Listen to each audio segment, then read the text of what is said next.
Enforcement across the country prompting some businesses to close. Over the weekend, Broadacres Marketplace here in North Las Vegas announced its temporary closure because of the possibility of ICE raids. The marketplace says it doesn't want any customers, vendors, or employees to be detained on their property. It's yet to announce a reopening date, but stresses this closure is temporary. Well, there is a bit of back and forth between Democrats and Republicans about the impacts of federal immigration enforcement here in southern Nevada. News 3's Fidel Moreno Mesa reports on what one state senator has to say about the impact it is having on our local economy. State Senator Fabian Doñate is using attendance at this past weekend's soccer match here at Allegiant Stadium as an example that there is fear among the Hispanic community. He says that these ICE raids are having an impact on our local economy. What we have seen over the last several weeks is that there is a distrust that is growing within the Latino community, and particularly what that's leading to is there are individuals right now in Las Vegas that are afraid to leave their homes, whether it's to the grocery store or to the swamp meet. State Senator Fabian Doñate is using the closure of Broadacres Marketplace over the weekend and low attendance at a Mexico soccer match as examples of fear among the community. News 3 took a look at the numbers of the last 3 times a Mexico soccer team has played at Allegiant Stadium. We found that this weekend's attendance was significantly lower than the previous times. Mexico played at Allegiant in 2021. That game saw an attendance of 55,000 people. They returned in 2023 with an attendance of over 57,000 people. Most recently, they played over the weekend. That match saw an attendance of just under 37,000. Doñate says that the fear is bad for the Las Vegas economy. And what we are facing right now is an economic fallout based on the decisions that are happening at the federal and state level. You know, it's important for us to ensure that we're protecting businesses regardless of who they are, whether they're founded by immigrants or Latino families. Broadacres, a community staple, closed over the weekend over growing concerns about possible ICE raids. The Nevada GOP reacting to the closure, posting to X saying, "If you can't stay open without illegal aliens, you don't deserve to be open." Following it by another post saying, in part, the businesses that employ illegals evade taxes, exploit employees with low pay, and have no worker protections.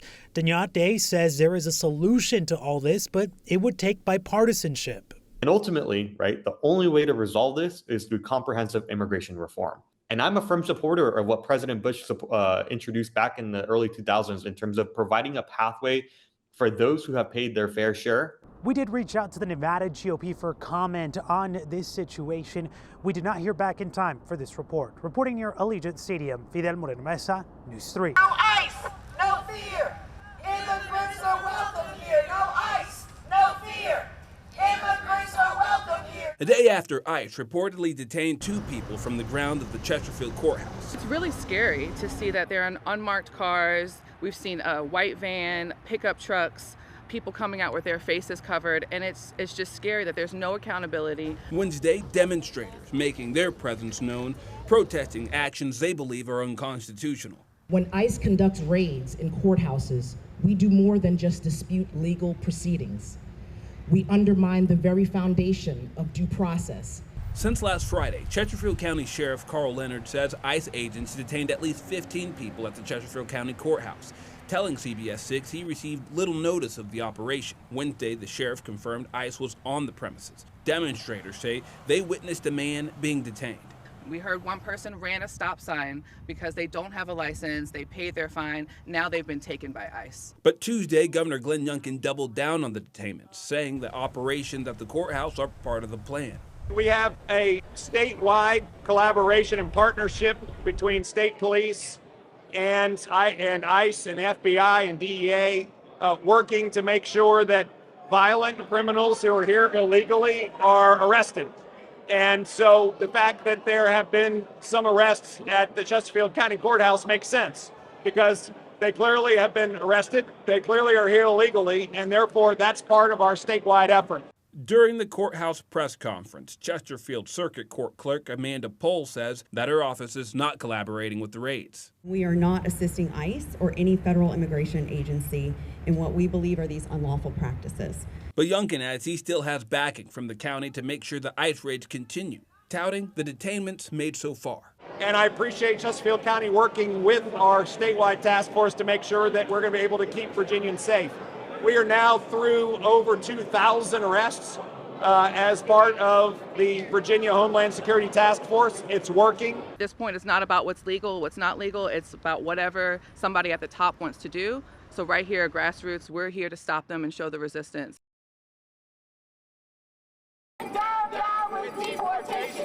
Federal workers and labor union members joined immigrant justice advocates for picketing in Chicago Wednesday, demanding an end to immigration and customs enforcement raids and detainments inside public buildings. They are afraid to show up to federal workplaces for fear of being arrested or disappeared in an ICE operation. Union President Colin Smalley says their mission is being compromised. And that I will well and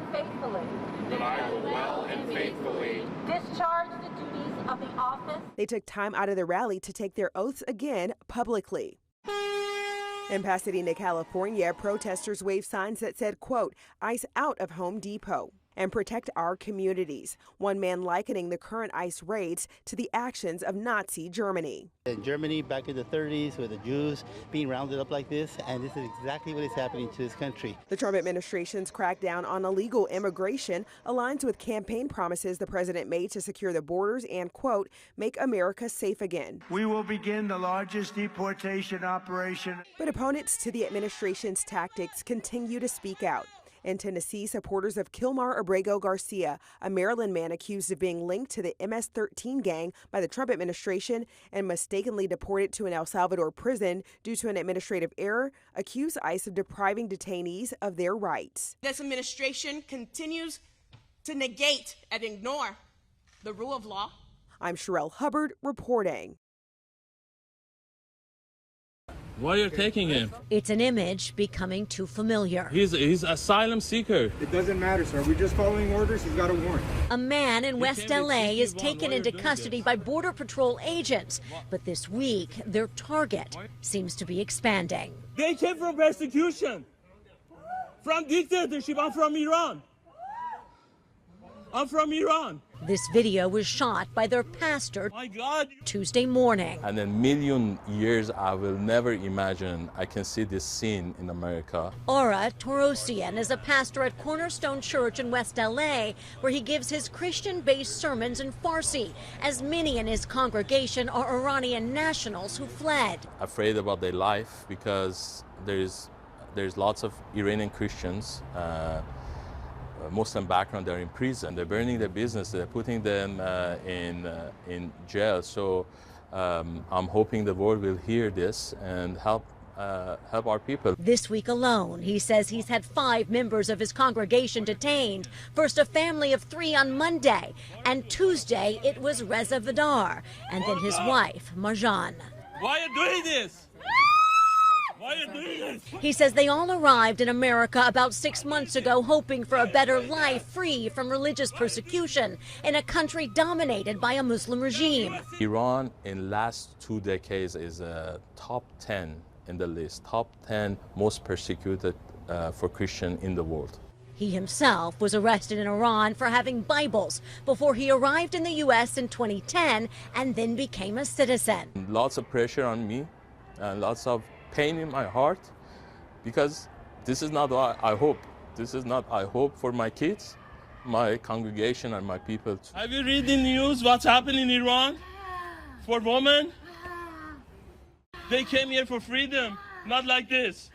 Shame on you. He admits he got emotional during this arrest as he remembered his own treatment in Iran. I know you're doing your job, but shame on you. An ambulance took her to the hospital, but she too was arrested. My heart hurts. I love America, but not dislike. Like, I don't want to see. And this is not my America. Joy Benedict, KCAL News.